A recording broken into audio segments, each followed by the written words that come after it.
नमस्कार। माउन्टेन समाचारमा स्वागत छ। म बिन्दु अधिकारी र म खगेन्द्र विष्ट। सुरुमा अहिलेसम्मका मुख्य समाचार।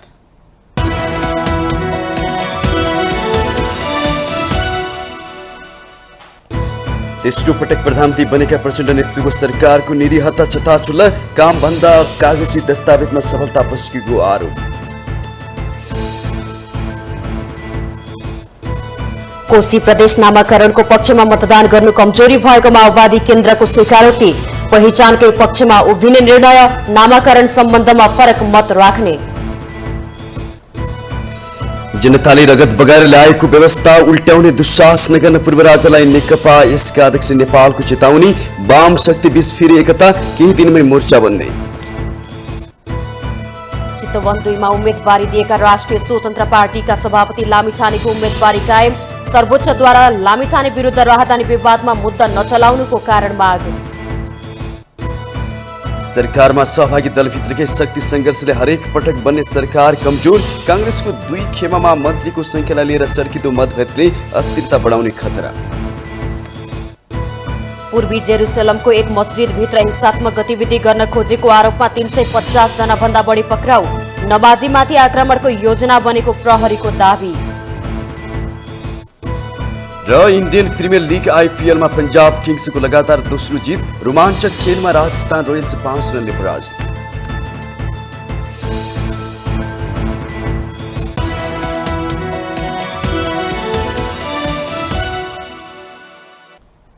अब समाचार विस्तारमा।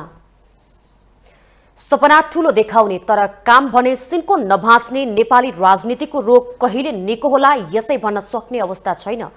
कामभन्दा शब्द जालमा अमूर्त कुरा गरेर जनता अलमल ल्याउन कुनै सरकारले छोडेनन्। प्रचण्ड नेतृत्वको सरकारले पनि यही पदचाप पछ्याएको छ, जुन कुरा सोमबार सरकारले सार्वजनिक गरेको आफ्नो 100 दिने उपलब्धिका विवरणले पनि पुष्टि गर्दछ। एक रिपोर्ट। बिहानीले दिउँसोको संकेत गर्छ भने जस्तै जनतालाई ठूलो सपना देखाएर तेस्रो पटक प्रधानमन्त्री बनेका पुष्पकमल दाहाल प्रचण्ड नेतृत्वको सरकारको निरीहता यति बेला छताछुल्ल भएको छ। सरकारप्रति आशावादी जनतामा चरम नैराश्यता छाएको छ। गत सोमबार सरकारले 100 दिनको उपलब्धि सार्वजनिक गर्यो। 37 बुँदेसो दस्तावेजमा अधिकांश अमूर्त काम लिपिबद्ध गरिएका छन्। कर्मचारीलाई निर्देशन दिएकादेखि यो वा त्यो क्षेत्रको सुधारका लागि निर्देशन दिएको, ध्यान आकर्षण भएको, सरकार गम्भीर भएको भन्नेमै सरकारका महत्वपूर्ण काम सीमित देखिएका छन्। यो भनेको कुहिरोको काग जस्तै हो। सरकारका कामको प्रभावकारिता प्रत्यक्ष नदेखिने तर दस्तावेज भर्न प्रशस्तै लेख्न सकिने। अहिलेसम्म सबैले देखेको भनेको प्रधानमन्त्रीदेखि प्रमुख नेताहरूसम्मले संसदको रोस्टमबाट एक अर्काको कटु आलोचना गरेका छन्। संघीय संसदको निर्वाचन सम्पन्न भएको 5 महिना पुग्न लागिसक्यो, तर यो अवधिमा संसदीय समिति समेत गठन भएका छैनन्। त्यस अर्थमा सरकारले कागजमा फूलबुट्टा भरेका कामको दस्तावेज मात्रै सार्वजनिक गरेको कटु यथार्थ बुझ्नेले अनुभूति गरिसकेका छन् र यस्तो अन्त्यहीन निराशजनक गतिविधिका श्रृङ्खलाहरू कहिलेसम्म जारी रहने हो अनुमान लगाउन सक्ने अवस्था छैन। मुलुक अहिले चरम दुरावस्थामा छ। बजार महँगी सरकारको नियन्त्रण बाहिर छ। अझै पनि मन्त्री परिषदले पूर्णता पाउन सकेको छैन। मुलुकका हरेक क्षेत्र दलाल र माफियाहरूको कब्जामा छ। सरकार र राजनीतिक नेतृत्वको भनाइ र गराइमा आकाश जमिनको फरक भएकै कारण राज्यका हरेक निकाय अराजकतातिर उन्मुख भइरहेका छन्। सरकारले सामान्य संवैधानिक दायित्व समेत बिर्सिएको छ। कसलाई मन्त्री बनाउने, कसलाई उचाल्ने र कसलाई पछार्ने भन्नेमै नेतृत्वको महत्वपूर्ण समय खर्च हुँदा स्वास्थ्य, शिक्षा लगायत जनताका सरोकारका विषय दयनीय अवस्थामा छन्। यस्ता तमाम समस्या राष्ट्रका लागि घातक साबित भइरहेका छन्। यस अर्थमा विधिको शासन झन्झन कमजोर हुँदै गएको भन्ने प्रमाणित भइसकेको छ। भर्खरै मात्र जस्टिस प्रोजेक्ट WJPले सार्वजनिक गरेको रिपोर्ट अनुसार नेपालमा विधिको शासन तीव्र रूपमा खस्किँदै गएको छ। सन् 2015 मा 48औं स्थानमा रहेको नेपाल सन् 2022 सम्म आइपुग्दा 69औं स्थानमा झर्नुले कहीं वर्तमान व्यवस्था नै नेपालको हितमा त छैन भनेर हुने बहसलाई बल पुगेको छ। यी समग्र अवस्था नियाल्ने हो भने प्रचण्ड नेतृत्वको सरकारको औचित्य के हो भनेर जनताले खोज्ने दिन धेरै टाढा छैन भन्न मिल्दैन, किनकि सत्तामा रजगज गरेर बसेकाहरूबाट नै जनताका आशा भरोसामाथि एकपछि अर्को गरी निरन्तर रूपमा एकोहोरो प्रहार भइरहेको छ। त्यसैले नेतृत्वले कागजी बुदामा काम देखाउने होइन, तथ्यको कसीमा काम देखाउन सक्नुपर्छ।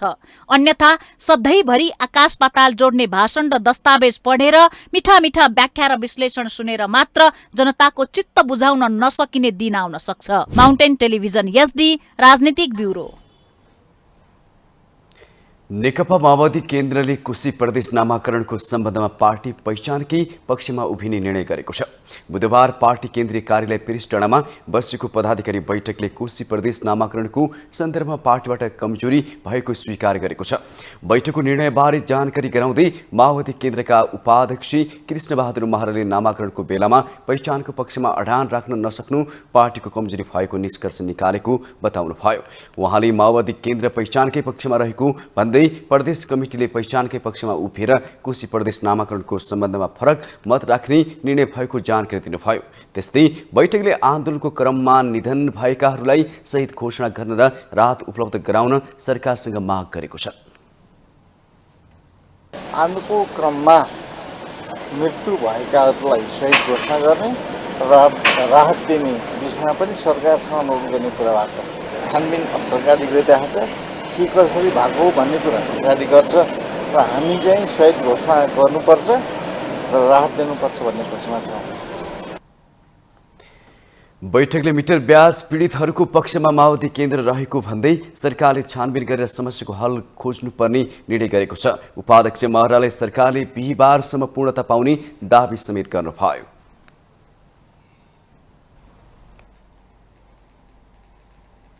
नेकपा एकीकृत समाजवादीका अध्यक्ष माधव कुमार नेपालले पूर्व राजा ज्ञानेन्द्र शाहलाई जनताले रगत पसिना बगाएर बनाएको व्यवस्था उल्टाउने दुस्साहस नगर्न चेतावनी दिनुभएको छ। उहाँले पूर्व राजा शाहको गतिविधिलाई आँखा चिम्लिएर नबसेको समेत बताउनुभयो। बुधबार राजधानीमा सम्पादकहरूसँगको अन्तर्क्रियामा अध्यक्ष नेपालले पूर्व राजाको गतिविधिलाई आँखा नचिम्लिएको बताउनुभयो। उपलब्धिलाई समाप्त पार्न खोज्ने दुश्चेष्टा कसैले नगरून् भन्ने कुरामा विशेष जोड पनि दिन चाहन्छु। नेपालले गणतन्त्र विरुद्ध विभिन्न कोणबाट आक्रमणको प्रयास भइरहेको बताउनुभयो, तर संविधानको रक्षाका लागि आफूहरू सशक्त रूपमा उभिने बताउनुभयो। किनारबाट नै एउटा उद्घोष भएको तपाईले सुन्नुभयो होला। त्यो उद्घोषको आयोजना गर्ने को थिए, प्रमुख अतिथि को थिए, भर्खर वक्तव्य दिने को छन्, को हुन्, वक्तव्य दिँदाखेरि शीर्षकमा लेख्ने के लेखेका थिए, त्यो सबै कागज पक्कै पाउनु भएको होला।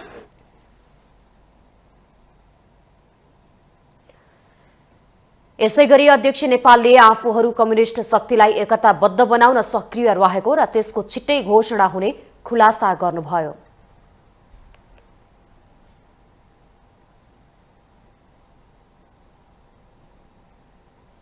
हामी देशभरिका सबै वामपन्थी शक्तिहरूलाई पनि एकताबद्ध गर्न चाहन्छौँ, कम्युनिस्ट शक्तिहरूलाई पनि एकताबद्ध गर्न चाहन्छौँ। त्यसको लागि हामीले 3 कदम चाल्ने कुरा सोचेका छौँ।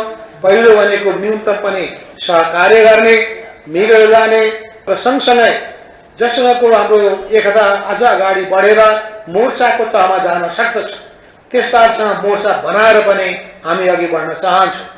यी वाम शक्तिहरूसँग मोर्चा बनाउने सोच हामीले लिएका छौँ र केही दिनभित्र नै तपाईँहरूको बिचमा समर्थ हामी त्यसको घोषणा पनि गर्न गइरहेका छौँ। अध्यक्ष नेपालले वर्तमान सत्ता गठबन्धन 5 वर्षसम्म एक ढिक्का भएर अघि बढ्ने दाबी समेत गर्नुभयो।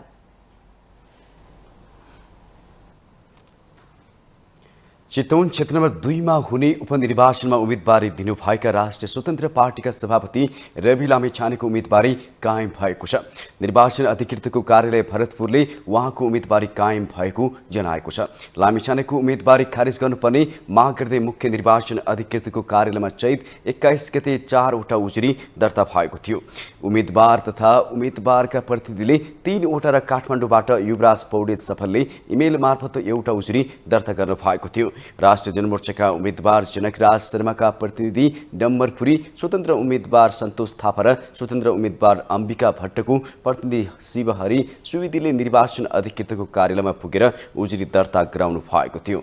लामिछानेले अमेरिकी आवासीय अनुमति पत्र त्यागेको 3 महिना नपुग्दै चितवन 2 मा उम्मेदवारी दर्ता गरेकोले उहाँको उम्मेदवारी खारिजको माग गर्दै दाबी विरोध र उजुरी परेको थियो। युवराजको निवेदनको हकमा स्पष्टीकरण माग गरिएको र बाँकी 3 वटा निवेदन उप आयोगले आवश्यक छानबिन गर्दा उम्मेदवारी बदर हुनुपर्ने कुनै कारण नदेखिएको सहायक निर्वाचन अधिकृत ईश्वर आचार्यले बताउनुभयो।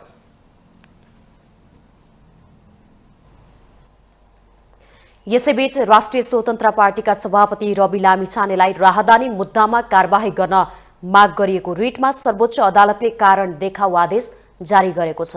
न्यायाधीश हरिप्रसाद फुयालको एकल इजलासले बुधबार प्रारम्भिक सुनवाई गर्दै महान्यायाधिवक्ताको कार्यालयलाई मुद्दा नचलाउनुको कारण माग गरेको हो। रविलाई राहदानी मुद्दा नचलाउने निर्णय महान्यायाधिवक्ताले गरेपछि त्यस विरुद्ध रिट परेको थियो। सिन्धुलीका युवराज पौडेल सफलले आइतबार सर्वोच्चमा दायर गरेको रिट सोमबार दर्ता भएको थियो।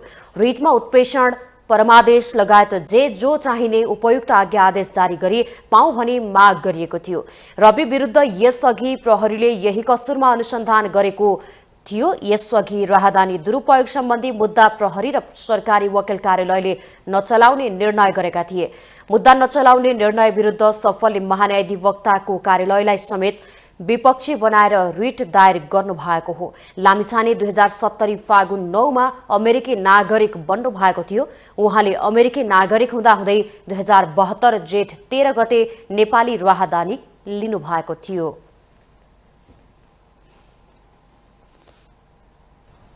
प्रतिनिधि सभाको कार्यव्यवस्था परामर्श समितिमा 21 जना सदस्य रहने भएका छन्।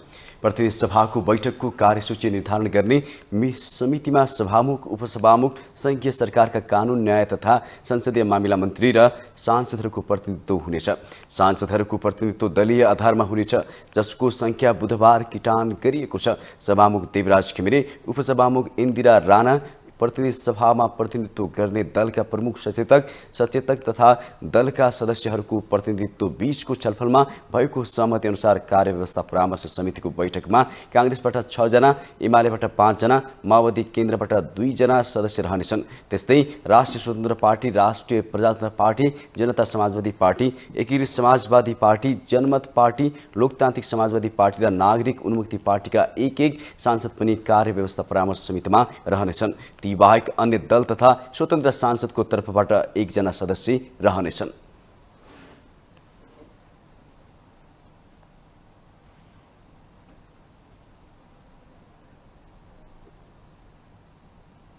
माउन्टेन समाचारमा पालो भएको छ ब्रेकको।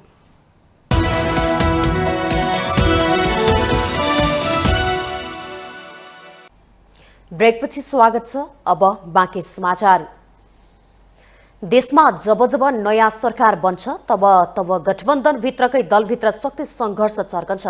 यस्तै देखिएको छ नेपाली कांग्रेसभित्र पनि। 8 मन्त्रालय पाएको कांग्रेसले 4 मन्त्री अझै पठाउन सकेको छैन। यसले पनि प्रचण्ड नेतृत्वको सरकारको कमजोर धरातल र सत्तारूढ दलहरूभित्रै घर झगडा छत्ताछुल्ल हुन थालेको छ। एक रिपोर्ट। कांग्रेसभित्र मन्त्रीमण्डलमा कुन गुटबाट कतिजना जाने भन्ने विवादले प्रचण्ड नेतृत्वको सरकारभित्र समस्या देखिन थालिसकेको छ। कांग्रेस सभापति शेरबहादुर देउवा 2 मन्त्रालय संस्थापन इतर पक्षलाई दिएर बाँकी 6 वटा आफू पक्षकालाई मन्त्री बनाउन खोजेपछि डाक्टर शेखर कोइराला समूहले विरोध गरेको छ। 3 मन्त्रालय नपाए सरकारमा नजाने शेखर पक्षको अडानले प्रचण्ड नेतृत्वको सरकारले अझै पूर्णता पाउन सकेको छैन। अलग्गै भेला गरेर शेखर समूहले असन्तुष्टि जनाएको छ। सत्तामा गयो कि विवाद चुलिने कांग्रेसभित्रको रोग यसपटक पनि बल्झिएको छ। हामीलाई हिजो गठबन्धन टुट्दाको पीडा पनि थाहा छ। एकता हुँदाको अनुभूति पनि थाहा छ। हामी पनि कुनै बेला पार्टी टुक्रिएर बनेका पार्टी हौँ। शेरबहादुर देउवा प्रजातान्त्रिक पार्टीको सभापति भएर फेरि नेपाली काङ्ग्रेस सभापति हुनुभएको छ। काङ्ग्रेसका कोही पनि कार्यकर्ता पार्टीलाई कमजोर बनाउने छैनन्। केही मान्छेहरूलाई लाग्दो हो अलिक छिटो भाग खोज्यौँ भन्ने मान्छेहरूलाई लाग्छ, तर समग्रमा त्यो अवस्था छैन। तपाईँ ढुक्क हुनुहोस्, काङ्ग्रेस मन्त्री पद नपाएर एउटा नेताले अर्कोलाई गाली गरेर कमजोर हुँदैन र हामी त्यो दिनै पछि भँगेर अक्षरमा मन्त्री पाएनन् र झगडा गरे भन्ने न्युज पनि देखाउन चाहँदैनौँ। काङ्ग्रेसभित्र मन्त्रीको भागबण्डाले विवाद यहाँसम्म पुगेको छ कि कुनै बेला विद्रोहको अवस्था बन्न सक्छ। मङ्सिर 4 को चुनाव अघि नै शेखर कोइरालाले विद्रोहको चेतावनी दिइसकेका थिए। जम्मा 2 मन्त्रालय छुट्याएपछि शेखर गगन पक्षले आफ्नो तर्फबाट मन्त्रीको नाम सिफारिस गर्न अस्वीकार मात्रै गरिरहेको छैन। देउवाको निर्णयमा परिवर्तन नभए यो चरणमा सरकारमै नजाने तयारी उक्त पक्षको छ। इतर निकट नेता प्रकाश रसाइली आफ्नो समूहले पार्टीले पाएको मन्त्रालयबाट न्यायोचित अवसरको पाउनुपर्ने र टुङ्गो नलागेसम्म सरकारमा सहभागी नहुने बताउनुहुन्छ। पार्टीभित्रको आन्तरिक शक्ति सन्तुलन र पार्टीभित्रको आन्तरिक छलफल र पार्टीभित्रको आन्तरिक शक्ति सन्तुलन मात्रै छलफल र बहसबाट पार्टीको आन्तरिक शक्ति सन्तुलन मिलाउनु पर्ने हुन्छ। त्यो हाम्रो पार्टीभित्रको परम्परा नै हो। पार्टीभित्र निश्चित रूपमा चाहिँ नेतृत्वका निम्ति समूहहरू बनेका नै हुन्छन्। त्यो हाम्रो ऐतिहासिक कालदेखि नै हो र संसदीय व्यवस्थामा त्यो हुनु स्वाभाविक पनि कुरा हो। त्यसैले त्यो कुरा नमिलेका कारणले केही समय ढिला भएको, निकट भविष्यमा त्यसले पनि पूर्णता पाउँछ। सत्तामा गयो कि विवाद र विभाजनको अवस्था देशका दलहरूको पुरानै रोग हो। काङ्ग्रेस, एमाले, माओवादी केन्द्रका अलावा मधेस केन्द्रित दलहरू पनि सत्तामा गएपछि फुटेको इतिहास साँची छ। यसले पनि देशमा राजनीतिक अस्थिरता बढाउन भूमिका खेलेको छ। राजनीति नै सत्ता केन्द्रित मात्र हो भन्ने नकारात्मक सन्देश निरन्तर प्रभाव भइरहेको छ। दलहरूबीच गठबन्धनमा रहेर पनि गठबन्धनकै निर्णयलाई चुनौती दिनुले सरकारलाई मात्र होइन स्वयं पार्टीलाई पनि कमजोर बनाउँदै लैजाने विश्लेषकहरूको बुझाइ छ। पहिला विगतमा हेर्नुहोस् नेपाली काङ्ग्रेसले बहुमत लिएर आयो, विगतमा हेर्नुहोस् नेकपा एमाले बहुमत लिएर आयो। अहिले तिनीहरूको हालत हेर्नुहोस् त त्यहाँ हो। यही किचलोको कारणले जनताले बुझेर यिनीहरू चाहिँ ठेक्का गर्ने, यिनीहरू कमिसन खाने। हेर्नुहोस् आफ्नो पार्टीका मन्त्री चाहिँ परराष्ट्र मन्त्री बनाउनलाई यो काम गर्छु भन्ने यिनीहरूको त्यो एउटा चाहिँ गलत चाहिँ काम गराउँछु भन्ने सोच विचार यो कारण रहेछ भनेर जनताले बुझेर यिनीहरूलाई विगतमा चाहिँ यिनीहरूले बहुमत लिएर आएको कुराहरू बहुमत लिएर आएको थिए। त्यस पछाडि अहिले सानो सानो पार्टी भएर सानो चाहिँ के छ भन्दाखेरि उम्मेदवारहरू जति अहिले चाहिँ काङ्ग्रेसले उठाएको थियो कति हारे कति पराजित भए हेर्नुहोस्। त्यस कारण यसको परिणाम भनेको यो हो नि त। काङ्ग्रेसभित्र संस्थापन र संस्थापन इतर समूहको 60 र 40 को भागबण्डाको लामै इतिहास छ। गिरिजाप्रसाद कोइराला पहिलो पटक प्रधानमन्त्री हुँदा 36 र 74 को ठुलै टकरावले संसद विघटन भई 2051 मा मध्यावधिको अवस्था सिर्जना भएको थियो। काङ्ग्रेसमा संस्थापन पक्ष र इतर समूहको टकरावले देशको राजनीतिको दिशालाई नै मोडिदिने गरेको छ। पछिल्लो समय विकसित घटनाक्रमले पनि अस्थिरतालाई बढाउने संकेत देखाएको छ। माउन्टेन टेलिभिजन HD का लागि क्यामेरामा केशव श्रेष्ठका साथमा बटुकराज गिरीको रिपोर्ट। प्रधानमन्त्री पुष्पकमल दाहाल प्रचण्डले अबको 2 दिनभित्र सरकारले 100% पूर्णता पाउने दावी गर्नु भएको छ। बुधबार नेकपा माओवादी केन्द्रको केन्द्रीय सहकारी तथा गरिबी निवारण विभागको कार्यक्रमलाई सम्बोधन गर्दै उहाँले 2 दिनभित्र सरकारले पूर्णता पाउने दावी गर्नु भएको हो। अब पूर्ण रूपमा सरकारको नीति बनाउने र बजेट निर्माणमा ध्यान केन्द्रित गर्ने प्रधानमन्त्री प्रचण्डले बताउनुभयो। उहाँले गुणात्मक रूपमा र जनताले केही राहत पाउने गरी बजेट निर्माण गर्ने प्रतिबद्धता जनाउनु भयो। जनताले फरक अनुभूति गर्न नसके अहिलेसम्मका सम्पूर्ण परिवर्तन धरापमा पर्न सक्ने उहाँले उल्लेख गर्नुभयो। आन्दोलनका सहयात्रीहरूको सहयोग र आम नेपाली जनताको सहयोग अनिवार्य छ, तर इनिसिएटिभ त लिडरसिपले लिनुपर्छ, नेतृत्वले नै पहल लिनुपर्छ। म त्यतापट्टि केन्द्रित छु भनेर म तपाईहरुलाई जानकारी गराउन चाहन्छु। तर गिवन कन्डिसन भनिन्छ नि, गिवन अहिलेको कन्डिसनमा कति गर्न सकिन्छ त्यो चाहिँ तपाईँ हामीले ध्यान दिनै पर्छ। अधिकतम गर्न सकियोस्, केही नयाँ, केही गुणात्मक, केही जनतामा आशा जगाउने कुराहरू गर्न सकियोस्, अधिकतम गर्न सकियोस्। प्रधानमन्त्री दाहालले आफ्नो कार्यकालमा जनतामा आशा जगाउने अधिकतम काम गर्ने प्रयास गर्ने बताउनुभयो।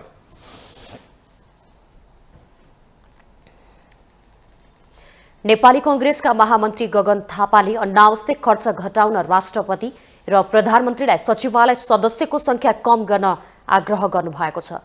बुधबार नेपाल वित्तीय संस्था कर्मचारी संघको राष्ट्रिय महाधिवेशनमा महामन्त्री थापाले देशको आर्थिक अवस्था संकटग्रस्त रहेकाले राष्ट्रपति र प्रधानमन्त्रीलाई सचिवालय सदस्यको संख्या घटाउन सुझाव दिनुभयो। विकास खर्च र पुँजीगत खर्च बढाउन सके देशको आर्थिक अवस्थामा सुधार आउने उहाँको भनाइ थियो। जब राष्ट्रपतिदेखि प्रधानमन्त्रीसम्म तलसम्म सबैले भन्न थाल्छ कि हामी अप्ठ्यारोको बेलामा भएको हुनाले गर्दा हामी अत्यावश्यक बाहेकको खर्चलाई हामी कटौती गर्दैछौँ, मितव्यय हुँदैछौँ, तर विकासको क्षेत्रमा गर्नुपर्ने पुँजीगत खर्च जुन गर्नुपर्ने हो जसको एकदम मल्टिप्लायर इफेक्ट हुन्छ त्यो खर्चमा भने हामी पहिलाको भन्दा पनि सुधार गर्छौँ। हामी दिन रात एक ठाउँ बसेर काम गर्छौँ भन्ने ढङ्गबाट गयो भने बल्ल यसबाट थोरै भए पनि सुधार आउन थाल्छ, कहीँ न कहीँबाट सुधार आउँछ। यो कामहरू गर्ने कुराहरूको सन्दर्भमा मलाई लाग्छ कि यो गभर्मेन्ट अफ नेपालले अहिले जिम्मा लिएर जानुभएको साथीहरूले एक दिन रात नभनिकन यसमा बसेर काम गर्नुपर्ने छ। स्थानीय सरकारमा एमाले पनि रहेकाले आर्थिक संकट समाधान गर्न प्रमुख प्रतिपक्षसँग सरकारले संवाद अघि बढाउनुपर्ने उहाँको भनाइ थियो। महामन्त्री थापाले सरकार र नेपाल राष्ट्र बैंक बीच पनि विश्वसनीय सम्बन्ध हुनुपर्नेमा जोड दिँदै आर्थिक मामिलामा समान दृष्टिकोण कायम गर्नुपर्ने बताउनुभयो। जुन अवस्था आएको छ इकोनोमीको अवस्था आउने कुरामा हामी सबै यसको कुनै न कुनै रूपमा दोषी छौँ भनेर भन्दै गर्दा कोही ओभानो पनि छैन, कोही यसभन्दा पर हामी फरक पनि छैन। यसको हल पनि हामी सबै मिलेर खोज्नुपर्ने छ। अहिले राजनीतिक दलहरू त संसदमा म त सरकारलाई आग्रह गर्न चाहन्छु प्रधानमन्त्रीलाई, उहाँले काङ्ग्रेस माओवादी समाजवादी गठबन्धन रहेका दल मात्र होइन, यहाँ त प्रमुख प्रतिपक्षी दलसँग त कम्तीमा अप्ठ्यारोको बेलामा यसरी जाउँ यसरी गरौँ, किनकि हामी सरकार त स्थानीय सरकार त नेकपा एमालेको सरकार पनि छ नि त। कतिपय ठाउँमा प्रदेशमा हामीसँगै मिलेर काम गर्नुपर्ने छ। त्यसैले प्रमुख प्रतिपक्षी दलसँग त बसेर संवाद गर्नुपर्ने बेला भएको बेलामा यो बेलामा जसले पार्टीहरूको बिचमा सरकारको विभिन्न तहका सरकारको बिचमा समेत समन्वय समझदारी गर्नुपर्ने बेलामा यतिखेर सरकार र राष्ट्र ब्याङ्कको सम्बन्ध पनि एकअर्काको परिपूरकको जस्तो सम्बन्ध हुनुपर्छ। महामन्त्री थापाले सरकार दौडिनुपर्ने अवस्था भए पनि तुना बाँध्नमै अल्मलिएको टिप्पणी गर्नुभयो। प्रधानमन्त्री र मन्त्रीहरूलाई 3 महिनासम्म अनलाइन र टेलिभिजनमा अनुहार नदेखाई काम गरेर देखाउन उहाँको आग्रह थियो।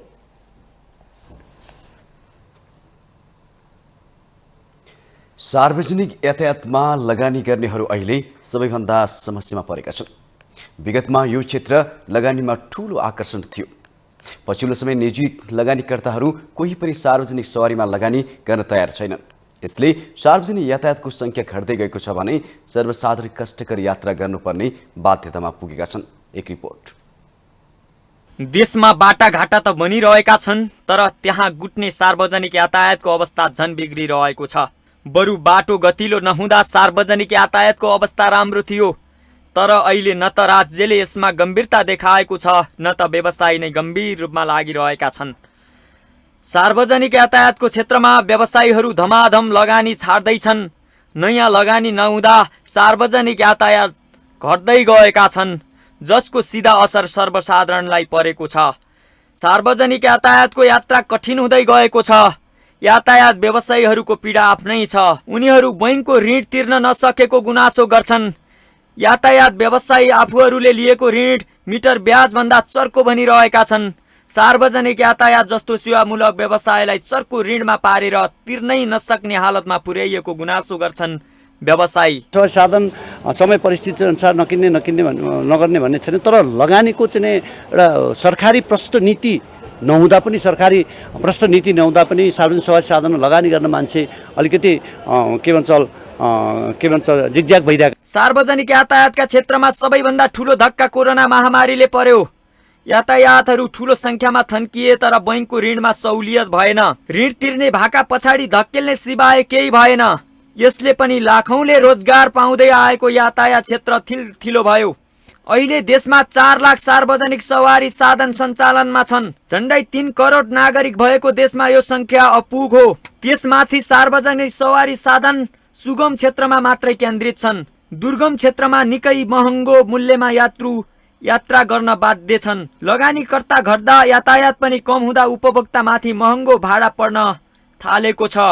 यातायात सम्बन्धी स्पष्ट नीति नहुँदा लगानी गर्न लगानीकर्ता तयार नभएको अवस्था बताउनुहुन्छ यातायात व्यवसायी राष्ट्रिय महासङ्घका महासचिव सरोज सिटौला।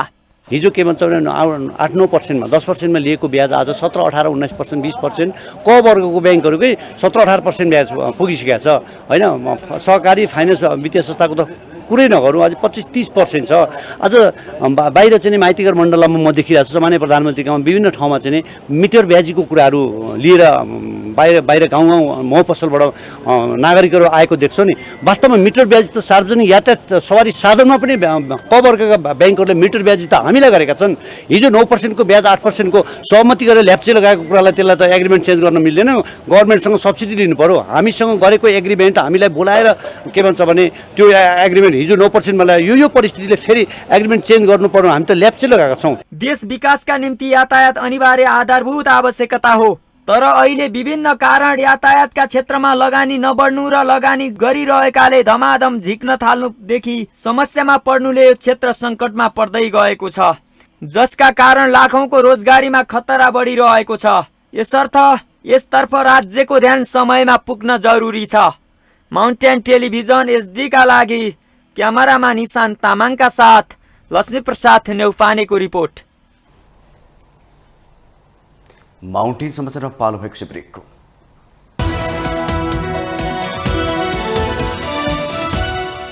ब्रेकपछि स्वागत छ। अब बाँकी समाचार। नेपाली कांग्रेसका नेता प्रदीप पौडेलले नेपाल वायु सेवा निगमले आफूलाई अझै विश्वसनीय बनाउन नसकेको बताउनु भएको छ। नेपाल वायु सेवा निगम कर्मचारी संघको 9औं केन्द्रीय अधिवेशनलाई सम्बोधन गर्दै उहाँले यस्तो बताउनु भएको हो। पौडेलले वायु सेवा निगमका जहाजहरू अझै पनि तोकिएको समयमा नउड्दा नेपाल एयरलाइन्सको टिकट काट्ने भनेको फुर्सद हुने मानिसहरूले मात्रै हो भन्ने भाष्य समाजमा स्थापित भएको टिप्पणी गर्नुभयो। जहाजमा धेरै प्राविधिक समस्या आउने, पाङ्ग्रा मागेर चलाउनु पर्ने र एउटा पाइलटको विकल्पमा अर्को पाइलट तत्काल बोलाउन नसक्ने स्थितिको तत्काल अन्त्य गर्न उहाँले सुझाव दिनुभयो। यसलाई व्यवस्थित गर्ने सवालमा सहयोग गरेको पनि छैन। एउटा मन्त्री आउँछ, यदि मान्छे नियुक्त गर भनेर महाप्रबन्धकलाई भन्छ, चाहिएको छ कि छैन पनि सोध्दैन, योग्य हो कि होइन पनि सोध्दैन। तपाईँ कुर्सीमा टिकिरहने हो नि यति मान्छे तपाईँले हाल्नै पर्छ भनेर भन्छ। फलानालाई त्यहाँ सित्तैमा टिकट बनाइदे, इकोनोमिक क्लासबाट बिजनेस क्लासमा लगिदे। त्यहाँबाट पनि धेरै ठुला गम्भीर समस्याहरू भएका छन्। त्यस हुनाले म के आग्रह गर्न चाहन्छु भने यो संस्थाभित्र आबद्ध सबैले यो संस्थाको हितमा के गर्न सकिन्छ आफ्नो तर्फबाट गर्ने प्रण गर्नु पर्यो। पौडेलले अहिलेसम्म पनि नेपाली समाज श्रमजीवीलाई सम्मान गर्न सक्ने स्थितिमा नरहेको भन्दै यसतर्फ सरकारले ध्यान दिनुपर्ने बताउनुभयो।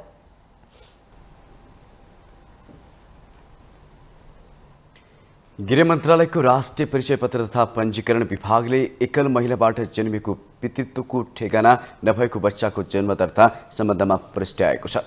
बुधबार 6743 वटा कार्यालयलाई पत्र लेख्दै विभागले यस सम्बन्धमा प्रश्न पारेको हो। यस विषयमा थप प्रश्न पार्न भन्दै स्थानीय तहहरूले अनुरोध गरेपछि विभागले सबै वडामा परिपत्र गरेको हो। विवाह अघि जन्म भएको तर बुवाको ठेगाना नभएको बच्चा भएको एकल महिलाले विवाह गरी बच्चासहित पतिको ठेगानामा सँगै बसेको भए उक्त बच्चाको नामावलीकै थर राख्न भनिएको छ।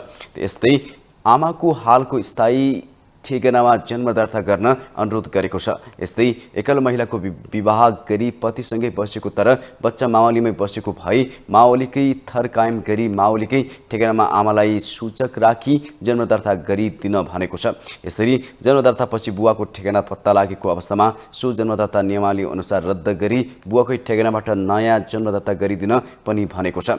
यसबाहेक अन्यमा भने राष्ट्रिय परिचय पत्र तथा पञ्जीकरण ऐन 2076, राष्ट्रिय परिचय पत्र तथा पञ्जीकरण नियमावली 2077 विभागको यसअघिका परिपत्र अनुसार गर्न भनिएको छ।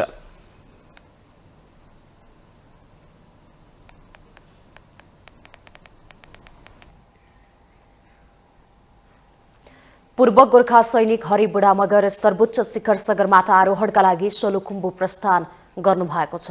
बुधबार उहाँ त्रिभुवन विमानस्थल हुँदै सगरमाथा आधार शिविरतर्फ प्रस्थान गर्नुभएको हो। दुवै खुट्टा नभएका उहाँले कृत्रिम खुट्टाको सहायतामा सगरमाथा आरोहण गर्न लाग्नु भएको हो। कृत्रिम खुट्टाको सहायतामा सगरमाथाको आधार शिविर पुगेर स्काई ड्राइभिङ गर्ने उहाँ पहिलो व्यक्ति समेत हुनुहुन्छ। उहाँले 5 वर्षको पर्खाइपछि सगरमाथा चढ्न जान अनुमति पाउँदा खुसी लागेको बताउनुभयो। उहाँले शारीरिक अशक्त भएका व्यक्तिहरू कोही भन्दा केहीमा पनि कमजोर हुँदैनन् भन्ने आत्मविश्वास अन्य आफू जस्तै साथीहरूमा जगाउनका लागि सगरमाथाको सफल आरोहण आफ्ना लागि महत्त्वपूर्ण हुने बताउनुभयो। उहाँका लागि सगरमाथा आरोहणको समय 2 महिनाको छ। सुरुको 3 हप्ता जति यो क्लाइमेटाइजेसनमा हुनेछ। त्यसपछि म हावापानी वेदर पर्खेर बस्नेछु र वेदर अनुकूल भएको अवस्थामा म माथि चढ्नेछु। आशा छ सायद म 2 महिनाभित्र सक्सेसफुल भएर म फर्किनेछु। त्यसमा तपाईहरुको माया र आशीर्वाद मलाई एकदम जरुरी छ। सन् 2010 मा अफगानिस्तानको लडाईँमा उहाँले दुवै खुट्टा गुमाउनु भएको हो। कृत्रिम खुट्टाको सहारामा सगरमाथा आधार शिविरसम्म पदयात्रा गर्ने बुढामगर पहिलो व्यक्ति हुनुहुन्छ। बुढामगरले मोन्ट ब्लाङ्क, चुलु सुदूरपूर्व, किलिमन्जारो र मेला पिकको आरोहण गरिसक्नु भएको छ।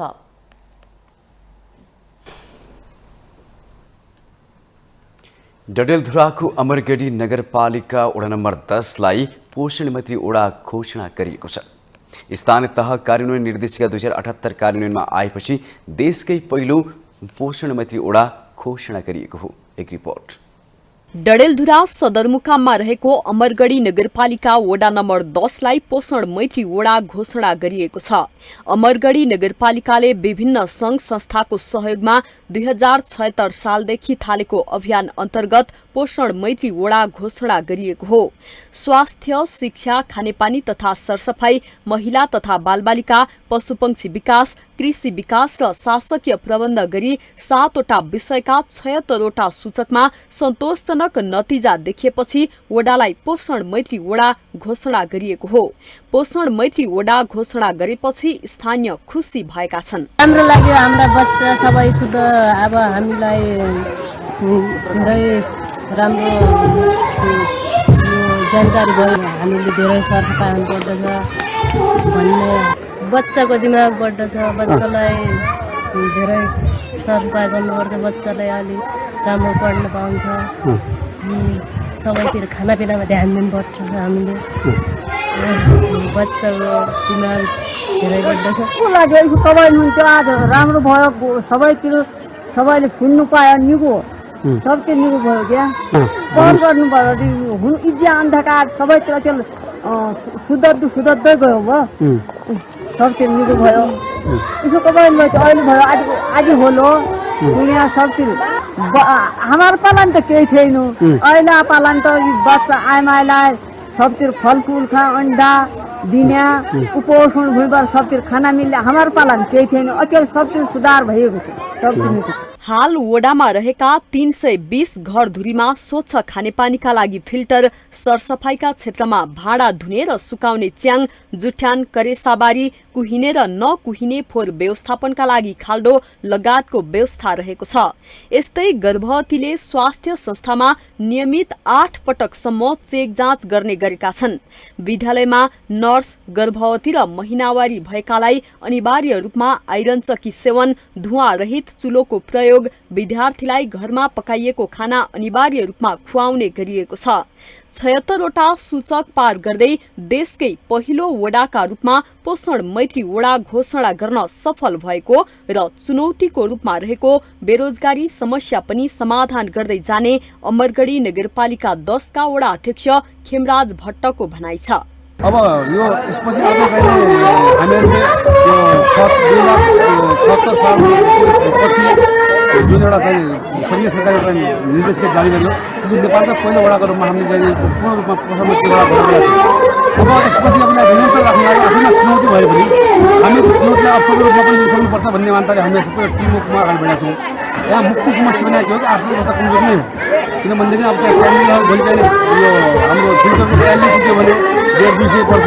ती बस्तीहरूमा ती घरबाट यस्ता पनि छन् कि त्यो भाइसी भने उहाँलाई साँझो चामल किन्ने बस्नु त्यही भएर हामीलाई उहाँहरूको आय आर्जनसँग सिपपूर्ण कामसँग जोडेर उहाँहरूलाई करिसाबारी तरकारी खेती यो विभिन्न किसिमको चाहिँ दिएर उहाँहरूमा त व्यावसायिकताको विकास गरेर उहाँको आय वृद्धि गरेर यो कार्यक्रम दिगोपनलाई दिएका छौँ।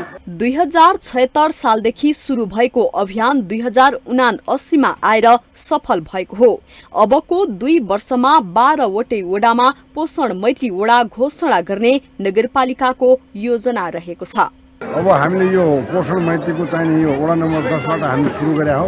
यसलाई चाहिँ अमरगढी नगरपालिकाले 2 वर्षभित्रै सबै नगरपालिकालाई चाहिँ पोषण मैत्री घोषणा गर्नेको लक्ष्य हामी लिइरहेको छौँ र हामी क्रमबद्ध तरिकाले यो अगाडि बढ्दै चाहिँ 11 वडामा चाहिँ पोषण मैत्री चाहिँ घोषणा चाहिँ कार्यक्रम सुरु गर्छौँ। यो पनि नयाँ काम हो, यसको लागि जोखिम पनि छ तर हामीले कमसेकम 76वटा एउटा इन्डिकेटरहरू बनाएको छौँ। यसका नाम चाहिँ हेर्दाखेरि चाहिँ धेरै चाहिँ हामीले 100मा 100% नपुर्याउन सकेका होला तर धेरै चाहिँ असजिलो टाइपको छैन।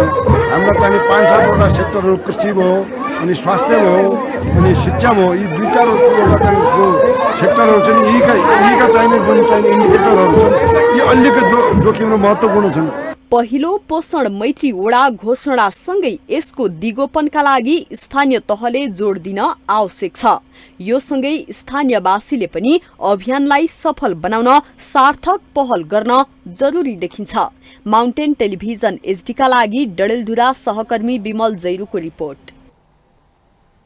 न्याय परिषदमा कार्यरत न्यायाधीश भुवन गिरी विरुद्ध पक्राउ पूर्जी जारी भएको छ। जिल्ला अदालत कपिल वस्तुले सोमबार प्रहरीलाई पक्राउ गर्न अनुमति दिएको हो। आफ्नै श्रीमतीले गिरी विरुद्ध वैवाहिक बलात्कारमा जिल्ला प्रहरीमा जाहेरी दिनुभएको थियो।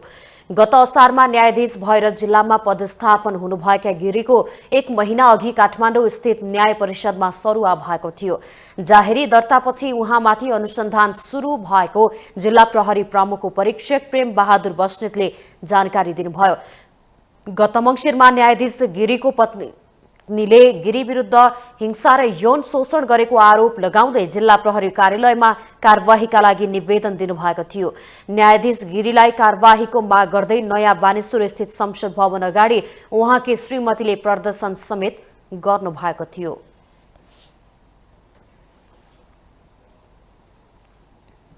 हामीसँग आर्थिक, अन्तर्राष्ट्रिय र खेल समाचार बाँकी नै छन्। माउन्टेन समाचारमा पालो भएको छ ब्रेकको।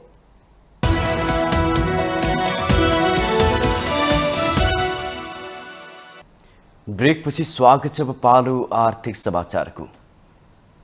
आर्थिक समाचारको साथमा जगदम्बा सुपर साइन तथा ग्याल्बा प्लस जीवनभरको भरोसा। प्रस्तुत छ रिद्धि सिद्धि सिमेन्ट गुणस्तरको नयाँ स्तर।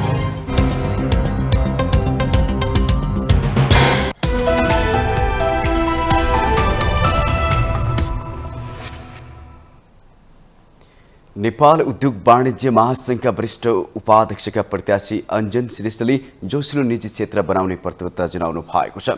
बुधबार काठमाडौँमा आफ्नो समूहको वार्तापत्र सार्वजनिक गर्दै उहाँले व्यवसायी साझा माझ यस्तो प्रतिबद्धता जनाउनु भएको हो। स्थानीय उत्पादनको प्रवर्धन, सान र मझौला व्यवसायको समस्या समाधानका लागि निजी क्षेत्रको नेतृत्व गर्न आफूले उम्मेदवारी दिएको श्रेष्ठको जिकिर छ। रेमिट्यान्सले मात्रै अर्थतन्त्रमा सुधार नल्याउने भन्दै उहाँले तत्काल ब्याज घटाउने र तरलताको समस्या समाधानका लागि आवश्यक पहल गर्ने प्रतिबद्धता जनाउनु भयो। अर्थतन्त्रमा चाहिँ पुँजी चाहिँ लगानी गराउनलाई चाहिँ हामीले प्रेरित गर्नुपर्ने जरुरी छ। तत्कालै ब्याज दर घटाउने कुरामा चाहिँ नियामक निकायहरूसँग चाहिँ छलफल गरेर समाधान निकाल्नु पर्ने छ। तरलता व्यवस्थापन गरेर चाहिँ व्यवसायीलाई जीवन्त बनाउनु पर्ने जरुरी छ। यसमा हामी निर्वाचित भएर तत्कालै सरकारसँग सम्बन्धित निकायसँग चाहिँ हामी कार्य गर्ने कुरा यहाँहरू सबैलाई म विश्वास दिलाउन चाहन्छु। त्यस्तै जिल्ला नगरतर्फका उपाध्यक्षका उम्मेदवार अरुणराज सुमार्गीले उद्योगी व्यवसायीहरूको माग सम्बोधन गर्न प्रतिबद्धता जनाउनु भयो। विगतको जिल्ला नगरबाट उपाध्यक्ष भएर गएको नेतृत्वले काम गर्न नसकेको उहाँको आरोप थियो। को ज्यादती र महासङ्घको निर्मम साइलेन्टनेसको कारणले जिल्लाका साथीहरूमा जलेको आगोलाई कसरी हामीले निकास दिन सक्छौँ भन्ने मेरो नाराभित्र रहेको विषय हो र यसलाई हामीले जिल्लालाई नगरलाई बुझेका पात्रहरूलाई विगतमा हामीले बारम्बार मौका दिएर जिल्ला नगरको यो पृष्ठभूमिलाई फरक धारमा लैजान सक्छौँ कि भन्ने मान्यता थियो तर त्यसो हुन सकेन 50% को मतभार बोकिरहेको जिल्ला नगर उद्योग वाणिज्य सङ्घले महासङ्घलाई कहिल्यै हाँक्ने ठाउँसम्म जाने बाटो नै छेकियो त्यो किन होला भन्दै हामीले नयाँ बाटो पहिचान गरेका छौँ त्यो पहिचानको नेतृत्व अञ्जन श्रेष्ठले गर्नुभएको छ त्यस्तै अञ्जन र उमेश लाल श्रेष्ठको समूहबाट एसोसिएट तर्फका उपाध्यक्षका साझा उम्मेदवार भरत आचार्यले कहिलेको परिस्थितिको सामना गर्न सक्षम नेतृत्वको आवश्यकता रहेको बताउनुभयो। उहाँले उद्योगी व्यवसायीहरूका वर्तमान समस्या समाधान गर्न राज्यसँग सहकारी र समन्वय गर्न सक्ने क्षमता भएको नेतृत्व आउनुपर्ने जोड दिनुभयो। समाधान गर्ने उपायसहित र प्रब्लमहरूको इन्डेक्स त अब हामीसँग धेरै लामो छ। त्यो इन्डेक्समा समस्याको समाधान के हुन सक्छ जो चाहिँ इम्पेरिकल बिजनेस एक्सपिरियन्सले दिने आफ्नो अनुभव चाहिँ जसले रेस्पोन्स गर्ने इन्स्टिट्युसन जो नेपाल सरकार जसले रेस्पोन्स गर्छ प्राइमेरीली त्यो रेस्पोन्स गर्ने इन्स्टिट्युसनसँग हामीले व्यवस्थित रूपमा प्रस्तुत गर्नुपर्छ। यस अर्थमा प्रोफेसनल्ली डेडिकेटेड यसलाई चाहिँ व्यवस्थित हिसाबले आफ्नो चाहिँ यो भोलिन्ट्री हो। बेसिकल्ली उद्योग वाणिज्य महासङ्घमा एउटा व्यवसाय त्यहाँ जाने भनेको एउटा भोलिन्ट्री वर्क्स हो। त्यसमा चाहिँ कमिटेड र केही योगदान गर्छु भन्ने नेतृत्व आउन आवश्यक छ। त्यसो गर्दाखेरि जुन जुन क्षेत्रमा कमिटेड साथीहरू हुनुहुन्छ त्यसलाई सर्वसम्मत गरेर लिएर जाउँ भन्नेमा मेरो सुरुदेखि नै राय रह्यो। श्रेष्ठ समूहले सरकार निजी क्षेत्रको बीचमा समन्वय तथा नेपालको अर्थतन्त्रमा संरचनागत सुधार गर्ने प्रमुख एजेन्डा अघि सारेको छ।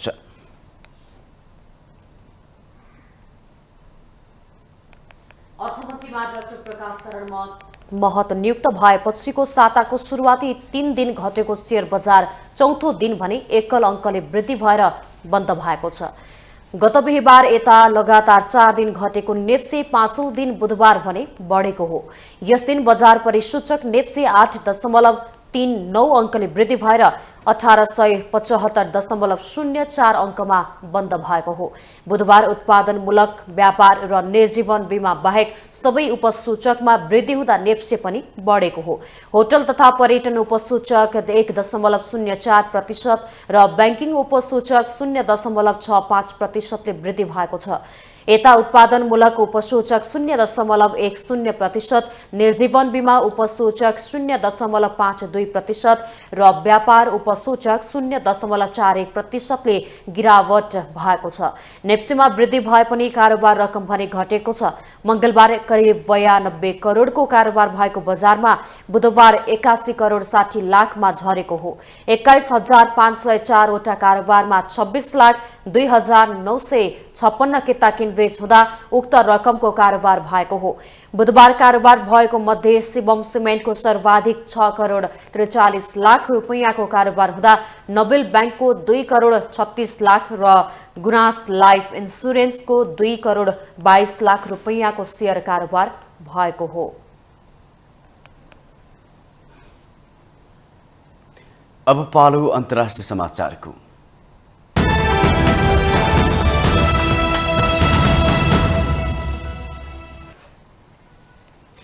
पूर्वी जेरुसलेमको पुरानो शहर स्थित अल अक्सा मस्जिदभित्र हिंसात्मक गतिविधिमा संलग्न भएको आरोपमा 350 भन्दा बढीलाई पक्राउ गरिएको छ। मास्क लगाएर मस्जिदभित्र ढुङ्गामुढा गरेको अभियोगमा उनीहरूलाई पक्राउ गरिएको इजरायली प्रहरीले एक विज्ञप्ति निकालेर जनाएको छ। हातमा लाठी लिएका उनीहरूले कानुन उल्लङ्घन गरेका र विस्फोटक सामग्री समेत बोकेका प्रहरी प्रवक्ताले बताएका छन्। मस्जिदको शान्ति सुव्यवस्था कायम गर्न बाध्य भई प्रहरी त्यहाँ प्रवेश गरेको उनले स्पष्ट गरेका छन्। नमाज पढ्न बसेका श्रद्धालुलाई लक्षित गरेर मस्जिदमा आक्रमणको प्रयास भएको हुन सक्ने भन्दै उनले हिंसा भड्किन नदिन तत्काल कारबाही गरिएको बताएका छन्। अन्तर्राष्ट्रिय सञ्चार माध्यमहरूले अल अक्सा मस्जिदभित्र बुधबार बिहानैदेखि झडप भएको जनाएका छन्। मस्जिदमा प्यालेस्टाइनी समूह हमासका कार्यकर्ताले आक्रमण गरेको बताइएको छ। हमासले आफ्ना कार्यकर्तालाई मस्जिदमा सामूहिक रूपमा उपस्थित हुन आह्वान पनि गरेको थियो। रमजानको पवित्र महिनामा हजारौं भक्तजन प्रार्थनाका निम्ति अक्सामा आउने गर्दछन्। अल अक्सामा झडप भएपछि उत्तरी गाजापट्टिबाट इजरायली क्षेत्रतर्फ धेरै रकेट प्रहार भएका थिए। इजरायली सेनाले गाजापट्टिबाट प्रहार भएका 5वटा रकेटलाई देशको हवाई रक्षा प्रणालीले रोकेको र अन्य 4वटा निर्जन स्थानमा खसेको जनाएको छ।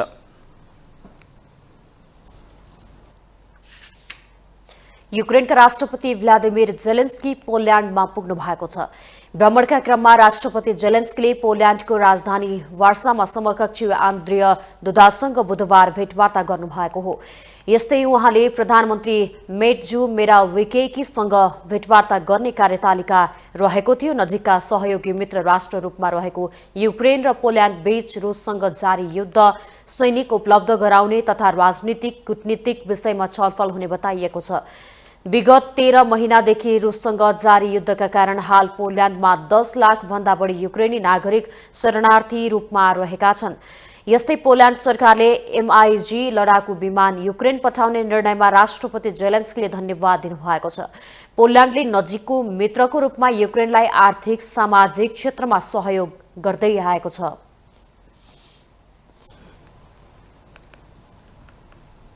अब पालो खेल समाचारको।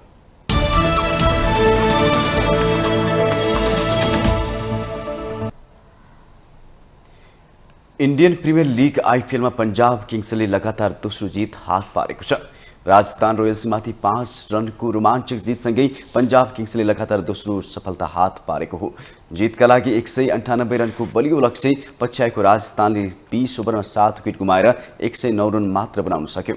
राजस्थानका सञ्जु स्यामसनले 42, सिमरन हेटमायरले 36 र ध्रुव जुरेलले 32 रन बनाए। पंजाबका नाथन एलिसले 4 र अर्शदीप सिंहले 2 विकेट लिए। गुवाहाटीमा टस हारेर पहिला ब्याटिङको निम्तो पाएको पंजाबका कप्तान शिखर धवन र प्रभसिमरन सिंहको उत्कृष्ट ब्याटिङमा निर्धारित 20 ओभरमा 4 विकेट गुमाउँदै 197 रन बनायो। शिखर धवनले 56 बलमा 9 चौका र 3 छक्का सहित अभिजित 86 रन बनाए। प्रभसिमरन सिंहले 34 बलमा 7 चौका र 3 छक्का सहित 60 रन बनाए। पहिलो विकेटका लागि धवन र सिंहले 9.4 ओभरमा 90 रनको साझेदारी गर्दै पंजाबलाई राम्रो सुरुवात दिलाए। राजस्थान रोयल्सका जेसन होल्डरले 2 तथा रविचन्द्र आश्विन र युवेन्द्र चाहलले 1-1 विकेट लिए।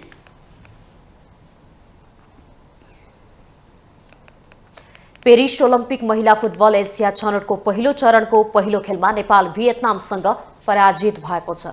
त्रिपुरेश्वर स्थित दशरथ रङ्गशालामा भएको खेलमा नेपाल भियतनामसँग 5-1 गोल अन्तरले पराजित भएको हो। खेलको 11औं मिनेटमा फाम हाइयनले गोल गर्दै भियतनामलाई सुरुवाती अग्रता दिलाएकी थिइन्। साथै खेलको 36औं मिनेटमा कप्तान हुनहो नेहोले पेनाल्टी मार्फत गोल गर्दै भियतनामलाई 2 गोलको अग्रता दिलाएकी थिइन्। खेलको 38औं मिनेटमा एन गुयन्थी बीच गुथुएले गोल गर्दै पहिलो हाफमा भियतनामलाई 3 गोलले अघि बढाएकी थिइन्। दोस्रो हाफको 2 मिनेटमै कप्तान नेहुले हेडर मार्फत व्यक्तिगत दोस्रो गोल गरिन्। खेलको 78औं मिनेटमा नेपालको तर्फबाट सावित्रा भण्डारीले गोल गर्दै खेललाई 4-1 को अवस्थामा ल्याएकी थिइन्। तर खेलको अन्तिम समयमा भियतनामले 1 गोल थप्दै नेपाल विरुद्ध फराकिलो जित निकाल्न सफल भएको हो। समूहको छनौट सीमा रहेको नेपालले दोस्रो खेल आगामी शनिबार भियतनामसँग खेल्नेछ। नेपालले एकदिवसीय अन्तर्राष्ट्रिय क्रिकेटको वरियतामा सुधार गरेको छ। अन्तर्राष्ट्रिय क्रिकेट परिषद आइसिसीले बुधबार सार्वजनिक गरेको वरियतामा नेपालले 1 स्थान सुधार गरेको छ। नेपाल वरियतामा नेपाल एक स्थान सुधार गर्दै 14 स्थानमा रहेको छ। नेदरल्यान्ड्सलाई पछि पार्दै नेपाल 14 स्थानमा उक्लिएको हो। नेपालभन्दा पछाडि नेदरल्यान्ड्स, ओमान, नामिबिया, अमेरिका, युए र पपुवा न्युगिनी रहेका छन्। एसोसिएट राष्ट्रतर्फ स्कटल्यान्ड शीर्ष स्थानमा कायम रहेको छ। स्कटल्यान्ड 12 स्थानमा कायम रहेको छ। एसोसिएट राष्ट्रमा नेपालभन्दा अगाडि स्कटल्यान्ड मात्र रहेको छ। अस्ट्रेलिया वरियताको शीर्ष स्थानमा रहँदा न्युजिल्यान्ड दोस्रो, भारत तेस्रो र इङ्ल्यान्ड चौथो स्थानमा रहेका छन्।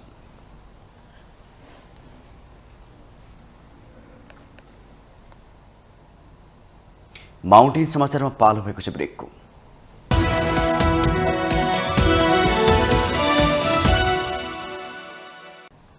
ब्रेकपछि स्वागत छ। यो सँगै हामी माउन्टेन समाचारको अन्त्यमा आइपुगेका छौं।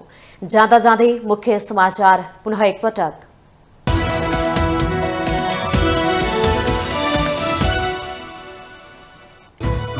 तेस्रो पटक प्रधानमन्त्री बनेका प्रचण्ड नेतृत्वको सरकारको निरीहता छताछुल्ल, कामभन्दा कागजी दस्तावेजमा सफलता पस्किएको आरोप। कोशी प्रदेश नामाकरणको पक्षमा मतदान गर्नु कमजोरी भएको माओवादी केन्द्रको स्वीकारोक्ति, पहिचानकै पक्षमा उभिने निर्णय, नामाकरण सम्बन्धमा फरक मत राख्ने। जनताले रगत बगाएर ल्याएको व्यवस्था उल्टाउने दुस्साहस नगर्न पूर्व राजालाई नेकपा एसका अध्यक्ष नेपालको चेतावनी, वाम शक्ति बीच फेरि एकता, केही दिनमै मोर्चा बन्ने। चितवन 2 मा उम्मेदवारी दिएका रासोपा सभापति लामिछानेको उम्मेदवारी कायम, सर्वोच्चद्वारा लामिछाने विरुद्ध राजधानी विवादमा मुद्दा नचलाउनुको कारण माग। सरकारमा सहभागी दलभित्रकै शक्ति सङ्घर्षले हरेक पटक बन्ने सरकार कमजोर, कांग्रेसको 2 खेमामा मन्त्रीको संख्यालाई लिएर चर्कदो मतभेदले अस्थिरता बढाउने खतरा। पूर्वी जेरुसलेमको एक मस्जिदभित्र हिंसात्मक गतिविधि गर्न खोजेको आरोपमा 350 जनाभन्दा बढी पक्राउ, नमाजीमाथि आक्रमणको योजना बनेको प्रहरीको दावी। र इन्डियन प्रिमियर लिग आइपिएलमा पंजाब किङ्सको लगातार दोस्रो जित, रोमाञ्चक खेलमा राजस्थान रोयल्स 5 रनले पराजित।